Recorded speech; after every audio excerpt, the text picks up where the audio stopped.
introduce me, or is everybody ready? Hello. We're going to be fancy today. Good morning, everyone. My name is Lisa Ashby, and I will be moderating today's session, answering your questions in the chat. I'm coming to you from Northern Virginia, outside of Washington, D.C. So it's a little bit later in the day for me than most of you, but I have the pleasure of presenting to you Michelle Junkin. She is a professional learning specialist located in Tampa, Florida. She lives there with her husband and two sons, and she's lived and taught in actually several states, including Louisiana, Connecticut, Virginia, Oklahoma, and now Florida. She graduated with her bachelor's degree from the University of New Orleans and holds her national board certification in EYA mathematics. Michelle's been teaching for 21 years from elementary through Algebra 1 and has been a math coach for 6 of those years at the elementary and middle school levels. She is an out-of-the-box, innovative thinker with a passion for providing high-quality mathematics for all learners. When not working, Michelle is an avid reader and cook. She enjoys being outside with her family and 2 dogs, whether being at the beach, kayaking, exercising, or just enjoying the Florida sunshine. I'm so jealous of that Florida sunshine.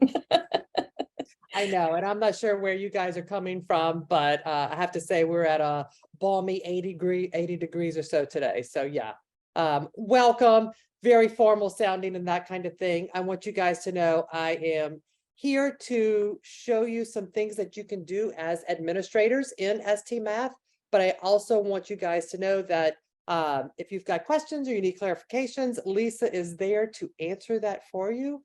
And so am I. So don't hesitate to let us know if you need anything. I should be sharing my screen with you all, and we'll just go ahead and dive right in. Welcome. So this is the user conference, Accelerating Learning, and we're going to be talking about ST Math for administrators. I've got a feeling most of you are administrators or math coaches or that kind of thing. Before I dive in, I'd like to know my audience just a little bit better. So we're not that large of a group. There's only 23 of us. Feel free to type in the chat or to come off of mute, but kind of give me an idea. What do you already know about ST Math?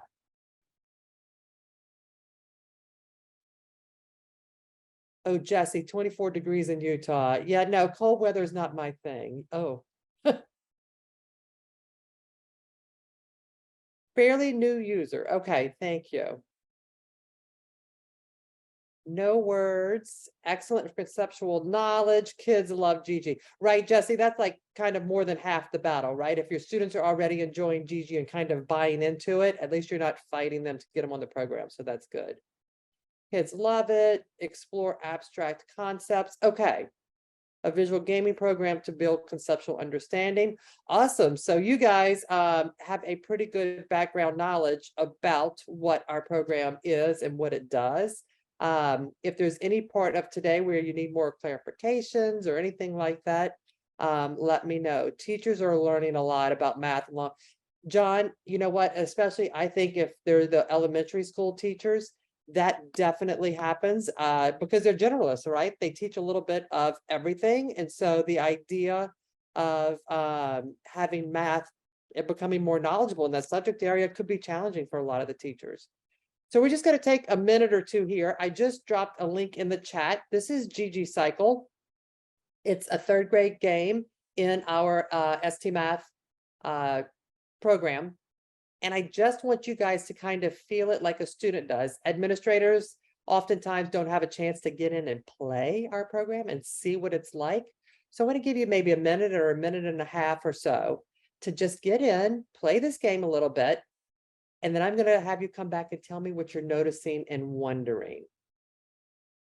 Let's see, Ronnie, I need to know where to find out to do some of the concepts kids are having trouble with. Okay, so while you guys are playing that game, I do want to answer Ronnie's comment that she put in there, her questions, or I'm saying, Ronnie, forgive me. It's a couple of things. Number one, we do have, and we just released this week, for some of the more difficult games, we have Game in a Minute that's just come out. And so it's only for teachers. you can click on where it says game in a minute on that game. If we have one, it'll be a link there. And it's just like an under a minute kind of quick how-to video to play some of the games. If we don't have the game in a minute link there for you, we haven't provided any kind of insights on how to do that. I will tell you, as far as the learning that goes on in the classroom, oftentimes, if this helps, I don't know if it does, it's almost better that you don't know how to play some of the games, I think, because when we do know how to play the games, we're more inclined to tell students how to do something rather than leading them through that discovery process of figuring it out on their own. What we're going to talk about just a bit today is also going to be our problem-solving process that we use in order to help students think about how to solve some of the puzzles. So between those two things, hopefully I can kind of lead you in a good direction with that. I hope that helps. Okay, I talked the whole time you were playing that game.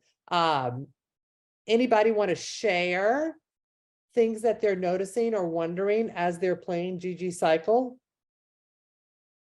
So Ronnie, some of your students tell you how, but they have trouble. Let's go through the problem-solving process that we're going to do in just a few minutes. And if by the end I still haven't fully answered that question, I'll be happy to stay on with you for another couple minutes and we can kind of discuss what's going on. How does that sound? All right. Notice and wonder, playing GG Cycle, anything.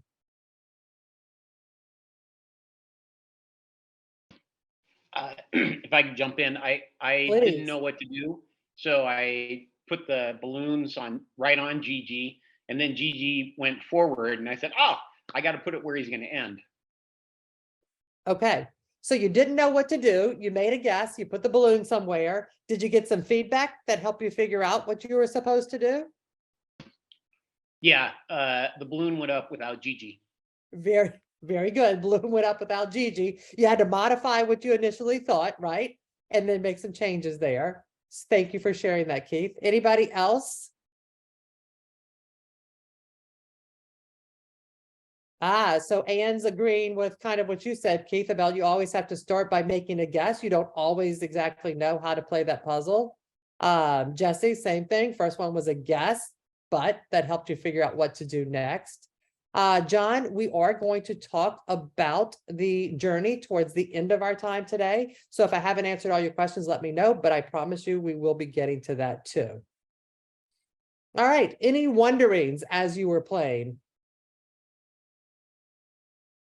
How do the students know what to do? Do you think they're just gonna make a guess, sort of like what you did, and watch that feedback to help them know what to do in the puzzles? That's kind of exactly what they do. Don't know if you noticed or not, trial and error, Stephen, yes. Our program or our puzzles are designed very visual to begin with. As we move along the learning progression, they get to be more and more symbolic. So we do have that low floor that we start with. As long as students have a one-to-one connection, they can actually start any of our puzzles and then progress through as the learning becomes a little bit more challenging in that puzzle. And as I said, we start with the visual and move to the more symbolic. Not sure, you probably didn't have enough time to get very far in GG Cycle, but this is kind of a representation of what happens. We start totally visually here with the whole numbers on a number line. We move to the more difficult concepts here with the fractions and being able to visualize the fractions on the number line. After that, as we moved along that learning progression is when we actually got into the numbers and that symbolic representation and to start estimating those fractions.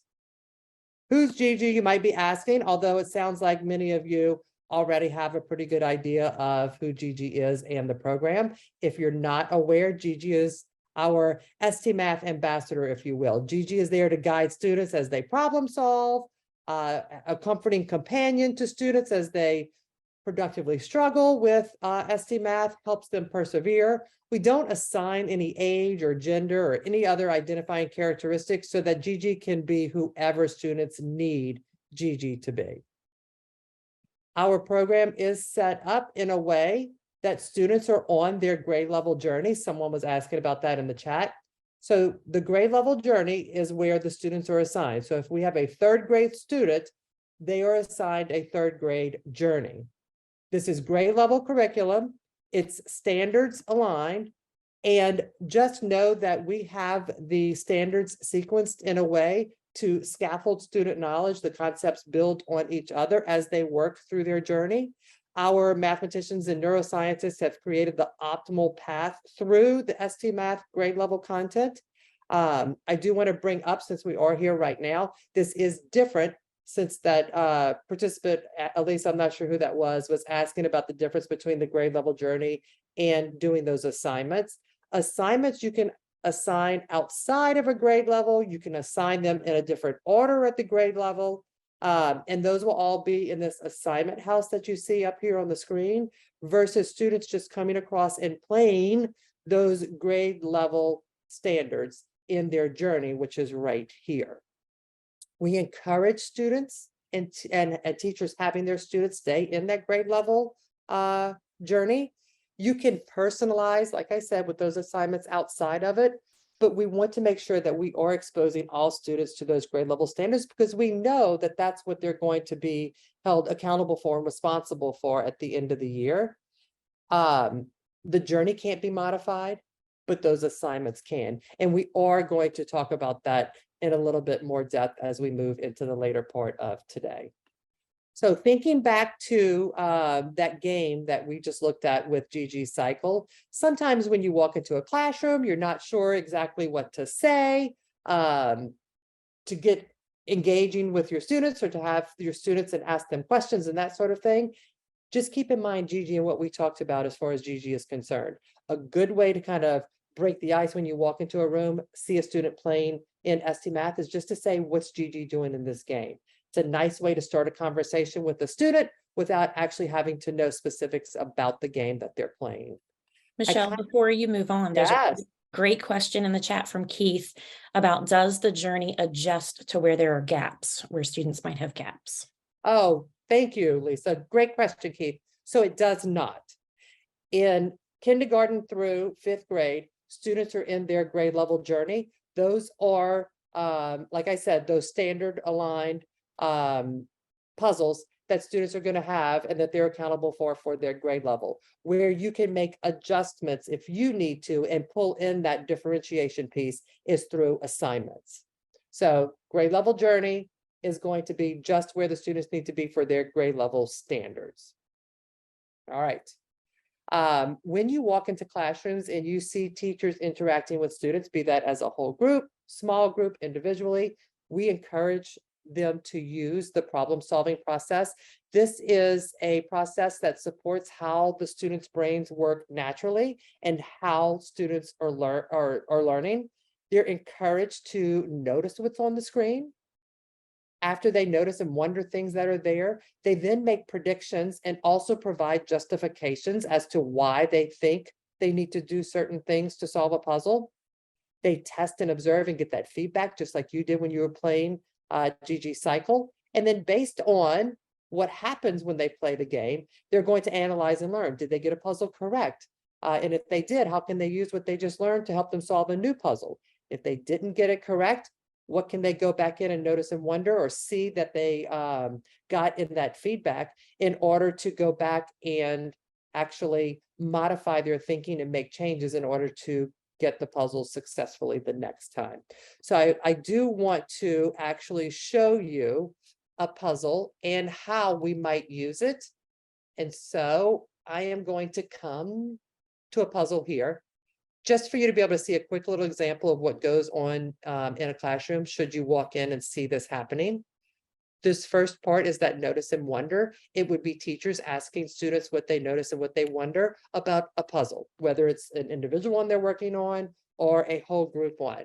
This is just students starting to pay attention to what they see on the screen. Low floor, high ceiling. Students might notice colors and notice this ostrich here. Other students might be counting how many shoes there are and noticing the numbers. All we want to see at this part of this problem-solving process is just them attending to the game. This next part is that predict and justify, which I think is a huge component here. Students love to tell us what they think, but they don't always want to or are not comfortable telling us why they think that. So here we're asking the students, what do you think we need to do in order to solve this puzzle correctly? And tell me why you think that. this is where a lot of that discourse in the classroom comes from, because you've got students sharing ideas and reasons. If you went to Steve's keynote this morning, he was talking about those ideas of asking the questions and students seeing things differently. He was talking about the idea of equivalence, where the two equations equivalent on both sides. Not that an answer is right or wrong necessarily, but it's just in the way that students view puzzles and the ways that they go about solving them. So I will say a lot of times it will kind of get this answer wrong just because of the conversations it could spark. And I would say that that would be a great teacher move. A lot of times students see this 3 here, so they think they need 3 shoes. Sometimes students will say, oh, well, there's 2 legs on the ostrich, so I need 2 shoes. You've got students talking, agreeing, disagreeing, and that sort of thing. Once they decide on an answer, we can actually test and observe it. This is where we press that green go button and watch that informative feedback that's happening on the screen for students to then decide what was correct or incorrect about the puzzle from that feedback. That's that analyze and learn phase here. So if I didn't get it correct, what was it in the puzzle that maybe I didn't see or notice the first time that I can go in and change? If they do get it correct, then they're taking that information into the next puzzle and thinking about how this next puzzle looks the same or maybe looks different. What can I use from what I just did to help me solve that puzzle? So there's a lot of components in there that I just talked about, and I did it rather quickly. Does anybody have any comments? Are you seeing this happening in your classrooms where you are now? Anything you want to share about all of that?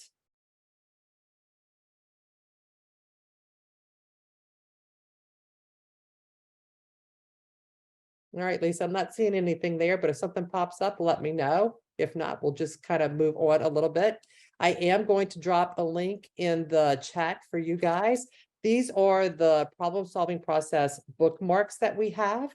We've got one that is very text-heavy. We also have a visual one for our learners that need more of the pictures to help them walk through this process.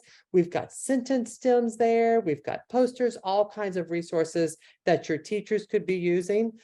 We suggest every student have one of these problem-solving processes kind of in their hands or somewhere in the classroom to help them start facilitating for themselves as they walk through this learning process. Again, tying it back into some of those things that Steve was saying in his keynote, we want to facilitate with those questions and have the students doing the thinking and owning their learning there and getting away from us telling them what to do. So really important resource for you and your students to have.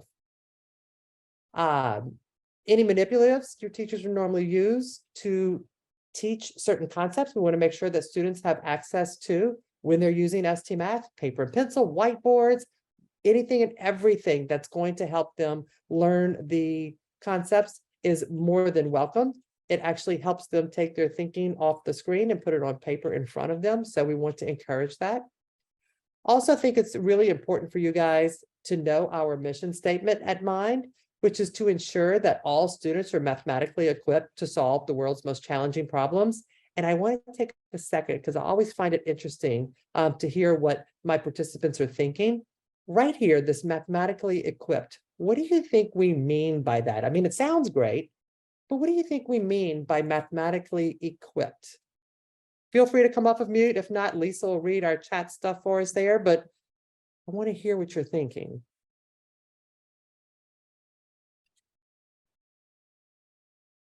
Anybody have any ideas? I feel like for me, one of the big themes I'm hearing a lot is just that they can mathematize a problem. They look at a problem, they can quantify it, they can say, what do I see? They're just able to break something that's big into small mathematical chunks. I totally love that. Absolutely, Keith. Thank you for sharing that. We have anything cool in there going on, Lisa? Lots of cool answers. The ability to problem solve, that they can solve math problems, grit to solve problems mathematically, numerical reasoning skills, fluent in conceptual understanding, so that they can make connections, visualize, make meaning, and be flexible. Awesome. Oh, I just saw, and the math practices pull Yeah. up. Absolutely. Yep. Yep. So notice nowhere in there was it that students can remember an algorithm or some little chant that they were taught. They need to be able to reason and problem solve and think critically. All those things that you guys were saying. Oh, look, Heidi, I'm seeing that right there. The critical thinking skills, that's absolutely what we want students to be able to walk away from. Thank you guys for sharing that. We do want to talk just a minute about the impact that ST Math is having.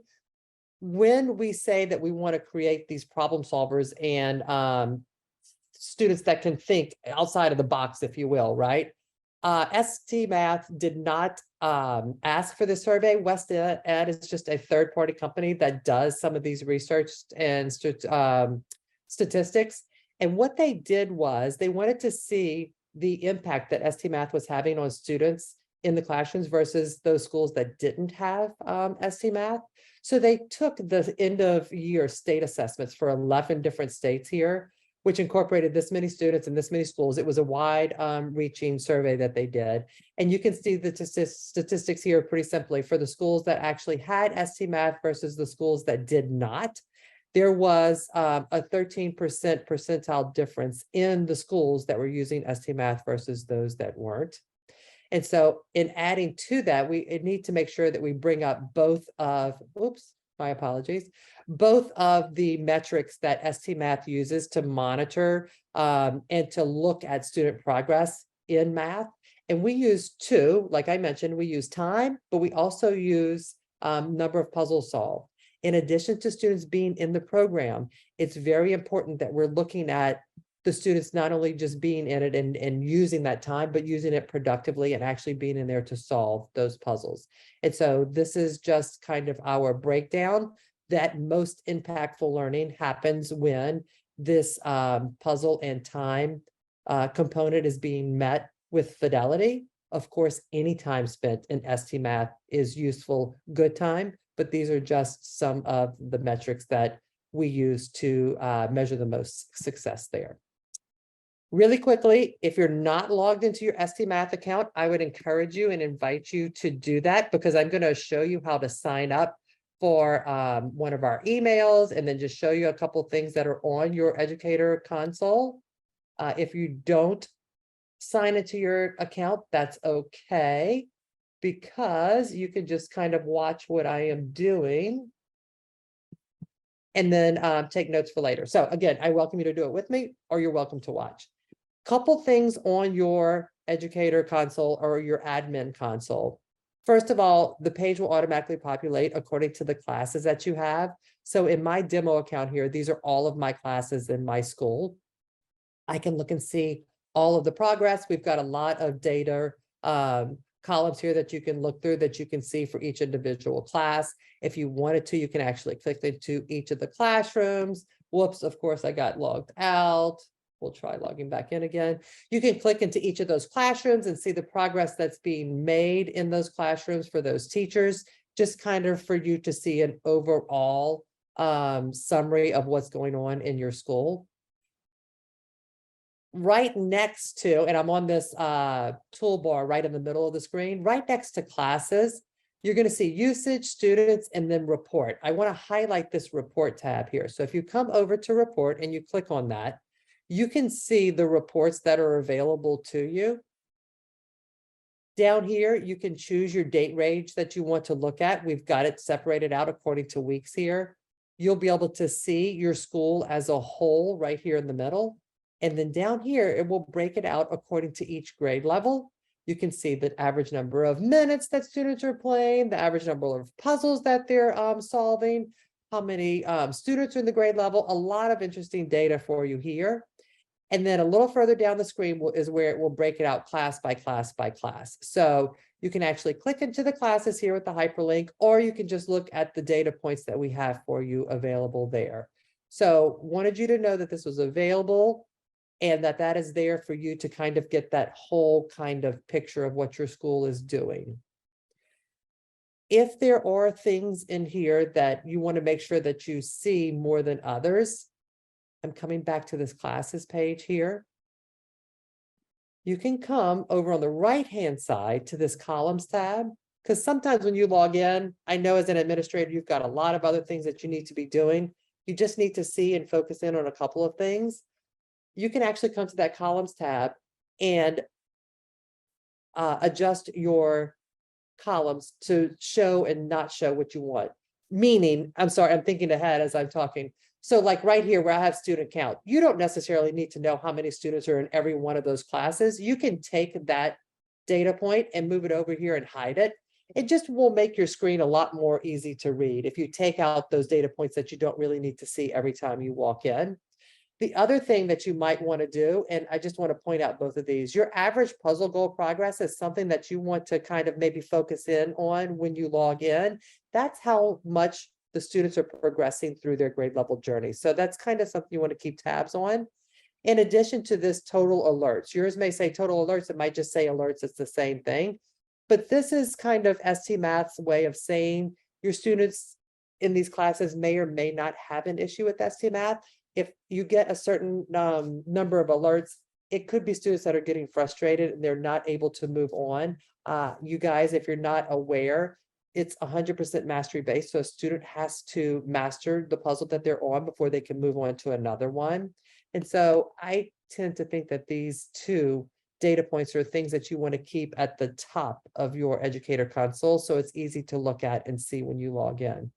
The biggest thing here, if you adjust anything, is to click save. If you don't click save, all of your changes are not going to take. And then what it looks like in real time for you guys is this is your average puzzle goal progress. Again, Orlean Woods' class here that I have here, this says that her class is 10% through their grade level journey here. I also had this alerts feature that I was talking about. So you can see quickly if there are any students in these classes that have an alert that might be having trouble with ST Math. Also know that these columns are also customizable. If I click on the down arrow here once, it will order it from least to greatest. If I click it again, it's greatest to least. And then the same thing, if you want to see the classes that have no alerts, click it once. The classes that have high alerts, you click it again, and that will come up to the top. Just a quick overview, just to kind of show you some of the important things that are there. If you have questions or I said anything too quickly, be sure to put it in the chat because Lisa can let me know. We can go back and address it. The one thing that I'd like to ask all of you to do right now, not sure if you're doing it already or not, is to come up to the very top right-hand corner where it has your name. For me, it has admin2. And come to your quick links, my account. When you do that, there is a section on here that has you sign up for a weekly report. You can scroll down to this weekly report right here, and you would like to possibly toggle that on. Again, you're busy. You've got a lot of things going on. This is ST Math's way to communicate with you weekly, the progress and the things going on with the school as a whole. So you don't have to remember to look something up. You can get this email to you once a week. And then that's a way for you to kind of touch base with ST Math and see what's going on. So I went up to my name and I went to my account under quick links. And then I scrolled down to where it says weekly report, and I made sure that I turned that toggle on. All right, any questions? How are we doing? Lisa, do we have any questions there? Are we good? Nope, I think we're good to go. Okay. All right. We did talk about this already. The number of minutes is something that you want to look at. I mentioned about the puzzles and if students are solving puzzles and the alerts. This is just kind of our recommended data points that we suggest that you're looking at when you get into that report tab. John said the progress feature is awesome. It gives a view into grade level and teacher progress and hiccups. Yes, absolutely. And John, thanks for sharing that. Like, we can tell you what we think is important at ST Math and that sort of thing, but to actually hear what you guys are doing yourselves and what you think is important, you don't always get that opportunity to share with schools outside of your district. So I'm sure everybody appreciates hearing what you find is useful. So how can you help teachers meet their ST Math usage goals? I know many districts right now have their own goals set up as far as time or how much they're going to devote to ST Math. But we wanted to make sure that we brought up a couple of things that we hear over and over and over again about how teachers are actually getting in time into their instructional schedule. And so oftentimes we hear teachers, they have that one-to-one. And so students have a computer, they have the freedom to work on ST Math when it's their certain time in a rotation, or during their tech time, something like that, of course, is ideal. We have a lot of teachers that use ST Math for bell work. We have filler time, if you want to call it that way, for like early finishers. A lot of times students, if you give them a choice to use ST Math or something else, they want to jump on ST Math and use it. We want to make sure that it's flexible, right? So whatever time can be spent in ST Math, like we already said, is going to be important time, and it's going to be important math learning time. So any kind of little places that you can get in and have students using is going to be worthwhile. If anybody else is using it in a different, great way, and you want to share it in the chat so everybody can see it, absolutely, please feel free to do that. Again, we don't always get to learn from each other, so we want that opportunity there. Now that you've had a chance to kind of look at your data very quickly, I showed you a couple things. And thinking about how your students might achieve their minutes that we were talking about, let's take a little bit of time on what you can expect to see when you actually go into classrooms in your school, and what's going on there. So one of the first things that you might see is this idea of, and I skipped ahead, data trackers. I can't encourage this enough. I remember when I was a teacher in the classroom, even just a couple of years ago, I always had students saying, what's my average and how am I doing in class? Because they were so disconnected from actually keeping track of that or keeping track of their learning on their own. So we have some great data trackers that are out there. All of these can be found in your ST Math console under our help feature. You can go in and type data trackers. We've got exit tickets, we've got journals, we've got all kinds of things that are there. This is just a picture. This is one maybe for your third, fourth, fifth grade students that has a little bit more writing on there and they can keep track of what's going on. We've got some very visual ones for our younger learners, but we want to make sure that students are taking the time to fill out and take some accountability for their learning. I talked about that student accountability and learning. Like I mentioned, we do have some journal entries that students can be working on. We've got some exit tickets. Teachers don't have to come up with all of this on their own. These are resources that we already have for them that are already made that they can implement easily in their classrooms. And then speaking of goals and keeping accountability for their learning, these are just some bulletin boards that we have seen in our visits across schools that we go to. I don't know about you guys, but I'm not the overly creative sort. Sometimes I like to look and see what everybody else is doing and get ideas from there. So you can kind of see here like a whole school bulletin board, and they're tracking the student progress in ST Math across all the grade levels. It's just a nice way to give a little shout out to students that are in there. The middle one here, they're tracking their percent progress through the grade level journey as they go. Some other things that you might see or think about, and again, Twitter is a great place. If you're not following us on Twitter, you might want to start doing that. Teachers post examples and things that they're doing all of the time. But this is just another example of a school celebrating success in ST Math. And then I'm going to stop right there because I just happened to look up and see that we had a question. So I'm going to come into my account here. Somebody was asking about how to find the data trackers. Lisa dropped the link for you in there. But just to show you guys in your ST Math account, because you're not always going to have the link or have it downloaded. Remember, we were talking about our name right here and we signed up for that weekly email. If you come right across here to support, guys, this is sort of like your Siri on your phone. This is your everything question gets answered in ST Math. Come to ST Math Help right here. If you're not quite sure what you're looking for, you can click on any of the tabs that we have here. There's a wealth of information that's there. Most of what we've been talking about just now are under this Resources and Principles tab. If you click here, it will pull up a lot of what we were just talking about. So you've got your journal pages here, your exit tickets, your data trackers. I'll just click on data trackers there. And when it comes up, you'll be able to see all of the different data trackers that we offer. Like I said, some are more for your older students. We've got some more visual ones for your younger students that are there. They're PDFs, so you can fill them out. You can print them out if students have their own data tracker notebooks or anything like that. We've got a lot that's out there. So, Michelle, if you don't mind me interrupting, since you're on Not that at teacher all. console page, Keith had a question about seeing an alert and a student has 11 tries, is that a good time to use assignments? And what are the benefits of allowing those unlimited GG tries? Okay, I'm glad you brought that up. So alerts right here. I'm actually going to get into a class. I can see this class has 3 alerts. I find if I show an example, hopefully it'll help answer your question just a little bit better, Keith. So I'm going to get into a class where a student has an alert here. Your teachers, and again, I'm going to click on this drop down, least to greatest, greatest to least. So my students that have alerts here, this is similar to what you were saying about quite a few tries here, right? Just for you guys to know, students have 2 GG tries when they start a puzzle. If they get a puzzle incorrect, they lose a GG try. They get it incorrect again, they lose their second GG try, and they're going to get a little dot right here. I'm at current level tries. They're going to get a little dot under their progress bar. When a student has 10 incorrect tries here, the teacher is going to get an alert. It's sort of ST Math's way of saying, hey, we might have an issue with this student. You need to take a look. Your teachers know their students best, right? So a student that has an alert might just need a teacher to go over and say, hey, what's going on? I need you to focus, whatever, and they're good to go. Other students that get an alert and have to restart a level, you may have just ruined their week.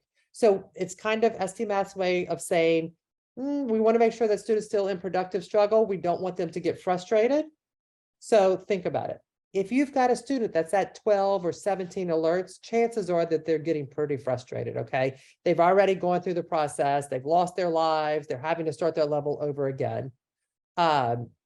You could possibly give them an assignment outside of the grade level journey. I would strongly encourage you to have that teacher, not necessarily you, but to encourage that teacher to use that problem-solving process. What the teacher can do is come across right here. Do you see where it says this game console? If I click into that game, it will bring me to the game that the student's playing that they're having difficulty with in the teacher account. So now your teacher can actually think about, oh, this is the game. That's probably where the student is getting stuck, and have some questions to go along with that problem-solving process we talked about in order to help that student get unstuck. So before I went in and maybe switched and gave an assignment, I would more than likely really want to try to help ask some questions to help that student get unstuck on the puzzle that they're on. It just may be something with the game that the student's having difficulty with more than just the concept.